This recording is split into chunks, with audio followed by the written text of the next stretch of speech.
Au sommaire d'Esprit Coupe, un focus sur 3 affiches de ce 7e tour. Les exploits du week-end avec notre rubrique « Les surprises ». Voyage exceptionnel ensuite, à La Réunion avec un grand angle dédié au match US Sainte-Marienne, FC Versailles. Enfin, les dernières infos sur le prochain tirage du 8e tour.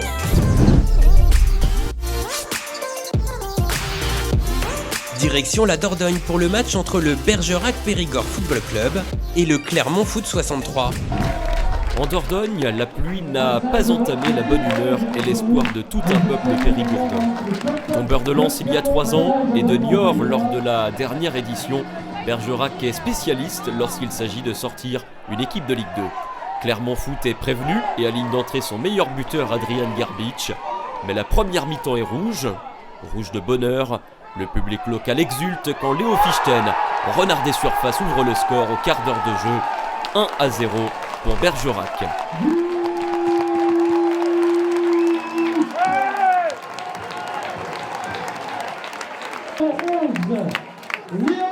Ce 7e tour de la Coupe de France marquant l'entrée en lice des équipes de Ligue 2 à tout d'un piège pour Clermont. Bergerac, pensionnaire de National 2, insiste et sur ce centre au 2e poteau, le latéral Pachemuto est tout proche de doubler la mise. 8e de finaliste en 2017, Bergerac aime la Coupe de France et la doyenne des coupes le lui rend bien. Les Périgourdins font cavalier seul jusqu'à la 70e minute. Mais ici en bleu, le 6e du championnat de Ligue 2 réagit enfin. Magnin trouve la barre. La rencontre devient totalement débridée. Dans les derniers instants de la rencontre, la dernière occasion revenant à l'attaquant clermontois, Gerbic dans les arrêts de jeu. Mais l'Autrichien aux 8 buts en Ligue 2 cette saison tombe sur un Lustalo des grands jours. Bergerac tient son nouvel exploit. Clermont est éliminé. Vamos! C'est ça! Ah! On l'a fait! Bien joué les copains! Bravo Lusta! Hey! Hey! Allez Bergerac! Fais du bien celle-là, non? Elle est bonne celle-là, hein? Elle va faire du bien! Elle est une très bonne équipe!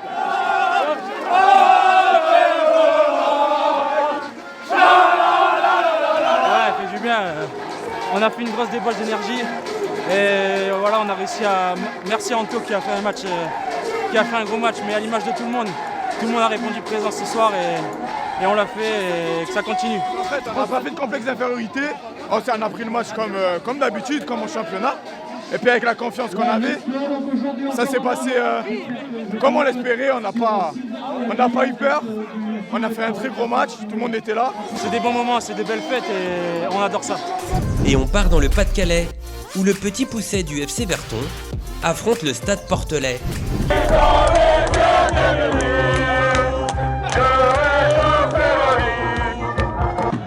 La belle histoire du 7e tour de la Coupe de France. Seule équipe de district encore qualifiée à ce niveau de la compétition, le FC Verton a déjà réussi son épopée.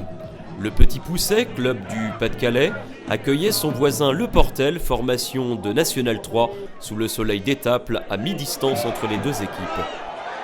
Tombeur de Longo, équipe de Régional 1 au 6e tour, les joueurs de Verton jouent crânement leur chance, bien portés par 1500 spectateurs et un gardien en feu, Adrien Caudron, auteur de plusieurs parades, permettant à Verton de tenir 0-0 à la pause.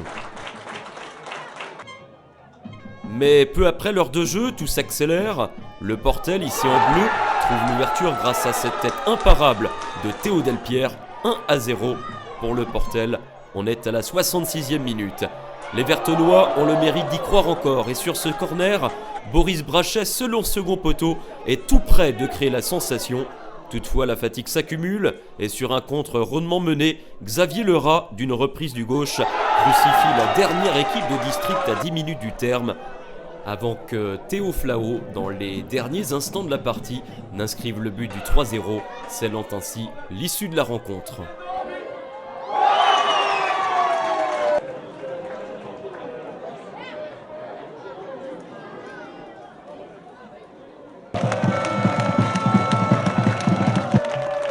Qu'importe, le Football Club de Verton a mérité sa fête, récompensant un parcours débuté le 25 août dernier, dès le premier tour de la compétition.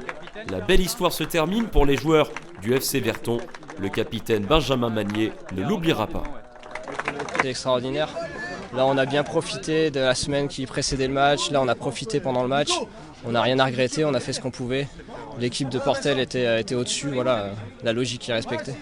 Facile non, c'était plaisant parce qu'il y avait du monde au stade et on aime jouer dans des stades pleins. Je tiens tout d'abord à féliciter vraiment cette équipe de Verton qui nous a pas rendu la tâche facile. Malgré la différence de niveau, ça c'est pas vu sur la première partie du match. Après voilà, le temps faisant, on n'a pas concédé trop d'occasions. On a réussi à marquer ce premier but qui nous a libérés et permis après d'enchaîner. Ils se sont un petit peu plus livrés. Voilà, marquer le deuxième et le troisième. Mais félicitations à eux, nous on n'a pas fait un grand match mais l'essentiel était ailleurs.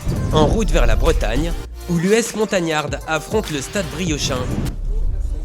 Cap sur la Bretagne, où l'US Montagnarde, club de Régional 1, accueillait sur son terrain d'Inzanzac-le-Christ les joueurs du Stade Briochin. Malgré 2 divisions d'écart, les Montagnards partaient ambitieux dans une compétition qui leur a souvent réussi. En effet, la Montagnarde reste à ce jour la seule équipe de 6e division à avoir atteint les 8e de finale de la Coupe de France, c'était en 2002, contre l'AS Monaco. Vêtus de blanc, les locaux démarrent pied au plancher après avoir trouvé la barre transversale en début de match. Sur un superbe enchaînement, Raman Bari trompe Cheikh Ndiaye, l'ancien portier du Stade Rennais. 1-0 pour l'US Montagnarde après 30 minutes de jeu.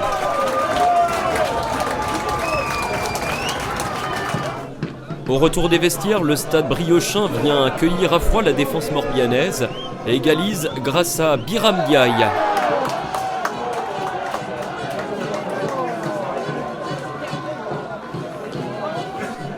On en restera là dans le temps réglementaire à l'issue des 90 minutes de jeu. 1 but partout entre les deux formations. Bis repetita, au tout début des prolongations, la Montagnarde est punie. Sur une passe de Zana Allé, le meneur de jeu costarmoricain Johan Leméoté libère les siens d'une frappe croisée. Saint-Brieuc passe devant. La fin de match devient particulièrement épique. Il faudra dans un premier temps la barre transversale pour la 2e fois de la rencontre, ainsi qu'un grand Cheikh Ndiaye pour repousser les offensives de la Montagnarde. Et dans les derniers instants du match, le sauvetage miraculeux pour repousser les assauts montagnards dans les dernières secondes. Le Stade Briochin plie mais ne rompt pas et se qualifie pour le 8e tour de la Coupe de France.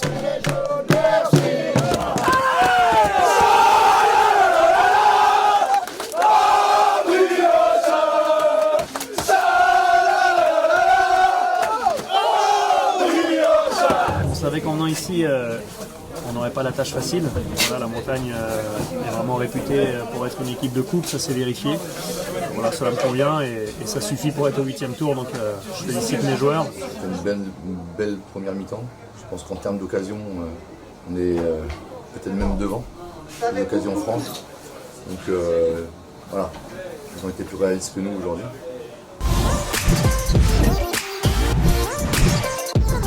Allez, on s'intéresse sans plus tarder aux 13 surprises qui ont pimenté ce week-end de Coupe de France. Et direction le Cantal pour l'un des gros coups de ce 7e tour. L'US Saint-Flour, équipe de National 3, élimine l'AC Ajaccio 3e de Ligue 2. Un partout à la mi-temps avant que Sébastien Jusserando ne double la mise. Jean-Christophe Raoul valide finalement la qualification dans le temps additionnel sur ce Bugag. Une victoire 3-1 et une belle fête dans les vestiaires.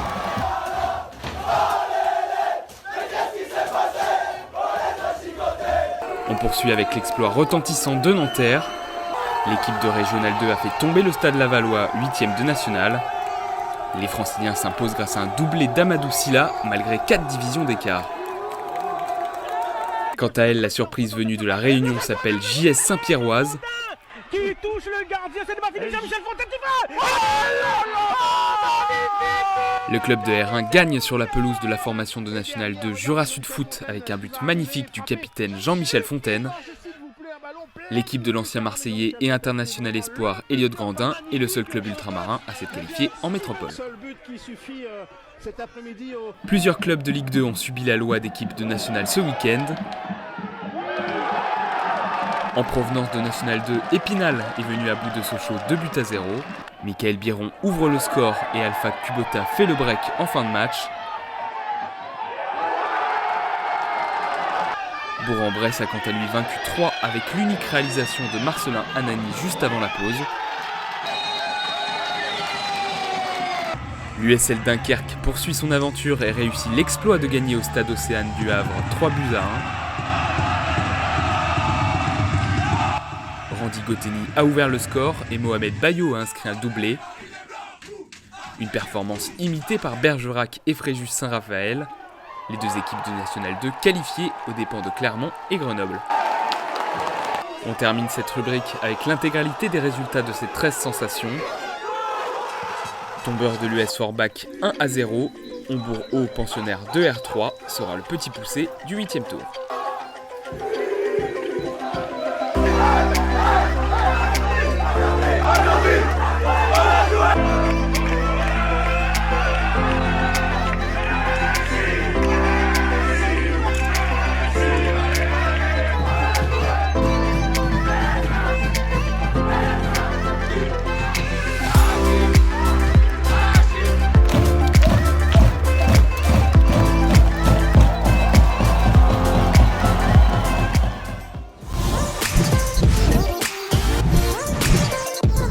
Grand angle. L'US Sainte-Marième. Versailles 78. C'est parti. Il n'y a pas qu'en métropole que la Coupe de France fait vibrer les cœurs. À 9000 km de Paris, l'US Sainte-Marienne, club de la Réunion, rêve lui aussi de 8e tour. À 2 jours du 7e tour, l'ancien coach du Havre et directeur technique régional Jean-Marc Nobilo est venu distiller quelques conseils sur les coups de pied arrêtés.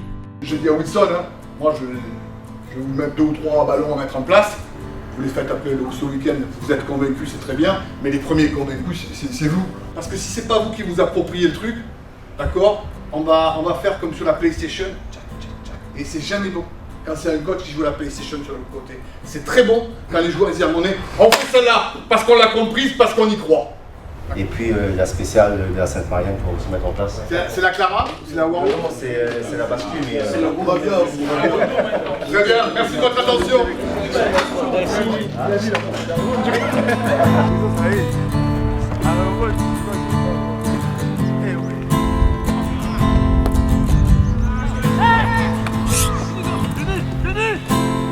Mais l'enfant, bien joué.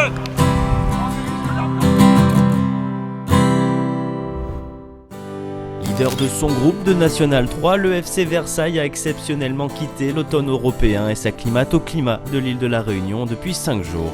Les joueurs de Youssef Chibi se sont d'ailleurs établis dans l'ouest de l'île, à Saint-Gilles de la Réunion. L'accueil était vraiment très sympa. Les membres de la Ligue de la Réunion, ainsi que le club de Sainte-Marienne, les dirigeants qui nous ont accueillis à l'aéroport. Le cadre est exceptionnel dans notre quotidien. Donc, on est un club amateur, on a cette chance de venir disputer ce 7e tour ici à La Réunion, dans les dom-toms.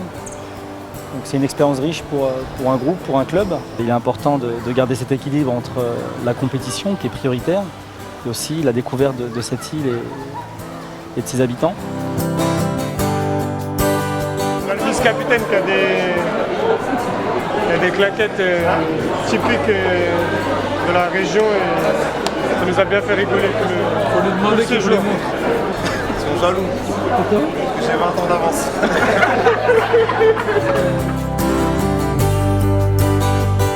On est dans notre bulle et on sera sur le terrain dimanche pour répondre présent et se qualifier. Mais il n'y a pas que les joueurs qui doivent se préparer au climat tropical. Première des choses, vraiment, c'est être prêt physiquement.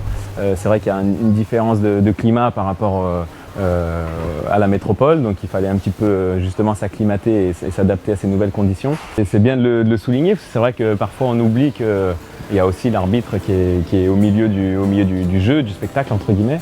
Et ben notre préparation, elle se rapproche clairement de la préparation des joueurs et des équipes. C'est super excitant pour moi d'être désigné sur cette belle rencontre. Ce que je souhaite pour demain, c'est que tout se passe bien, en tout cas moi et mon équipe, parce que j'ai aussi mes arbitres assistants demain qui seront avec moi, et on va travailler dans le même sens pour respecter les joueurs, faire respecter les règles et que tout se passe bien dans la bonne humeur et que le meilleur gagne demain. Dernier soir avant le match, bonne humeur ambiante. Les joueurs de Sainte-Marienne surveillent sur leur téléphone l'expo en cours de leur rival Saint-Pierre sur le terrain de Jura Sud. Il a les pizzas, il les a cachées. Il a mis du pain dans sa poche.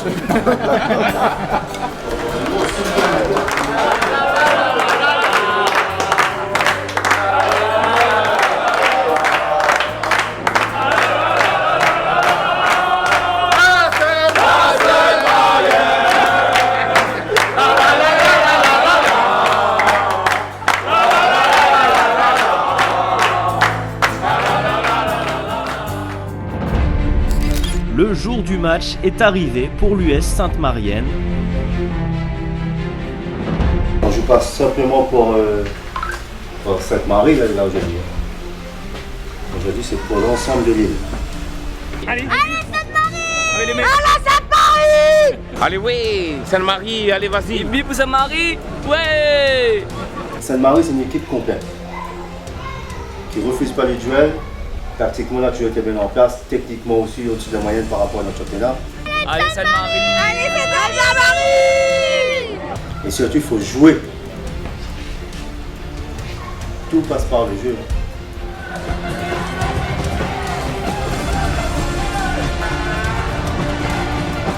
Donc, cet après-midi, les gars, zéro décomplexe, ça nous est là, zen, tranquille, on monte au stade.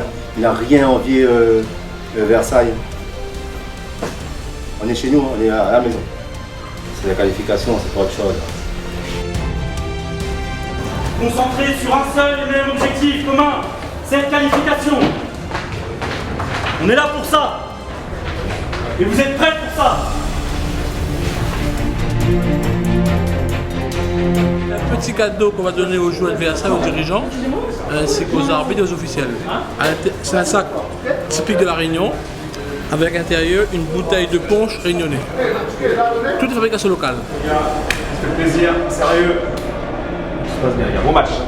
Vous avez un véritable potentiel, vous êtes capable de gagner ce match. Et moi, je vous fais confiance.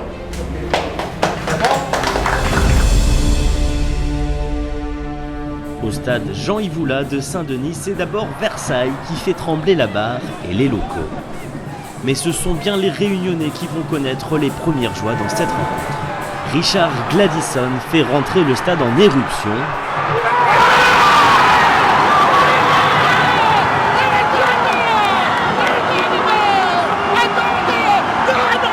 Juste avant la pause, Sainte-Marienne mène 1-0. Scénario parfait. Les 20-25 premiers minutes de jeu dedans, il était tout à fait normal que nous étions complètement dépassés, hein, c'est le cas. Mais ce qui est bien, c'est qu'il a su tenir. Il a changé, il a passé en 4-2-3-1, il a bien réajusté. Ok, parfait, bien. Au retour des vestiaires, le Versaillais Johan Akassou jette un froid en égalisant sur un exploit personnel.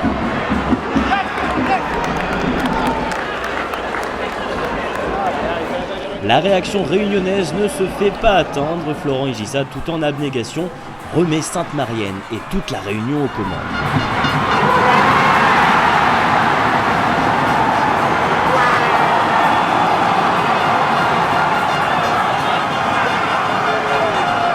La course-poursuite n'est hélas pas terminée pour les locaux et à 15 minutes du terme, le coup de tête de Bandjigou Fofana remet les deux équipes à égalité.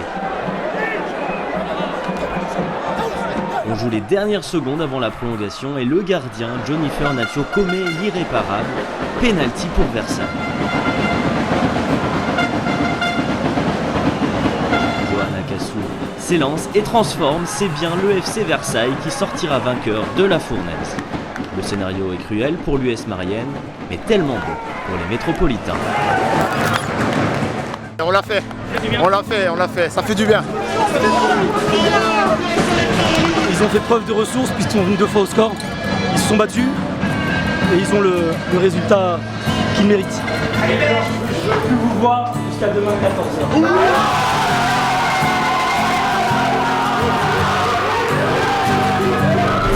Les sentiments à moi, c'est d'abord une belle fête pour les gens qui étaient là. Malheureusement, dans un match de foot, il faut qu'il y ait un vainqueur et un perdant. Là, on était plus fort que nous, et ils méritaient leur match. On n'a pas de regard, ils étaient plus forts que nous, c'est tout. Bonne continuation, Versailles. Et nous, on va terminer notre saison, il nous reste deux matchs. Après, il faut recommencer une nouvelle année. Bravo la Réunion. Bravo la Réunion et merci à vous.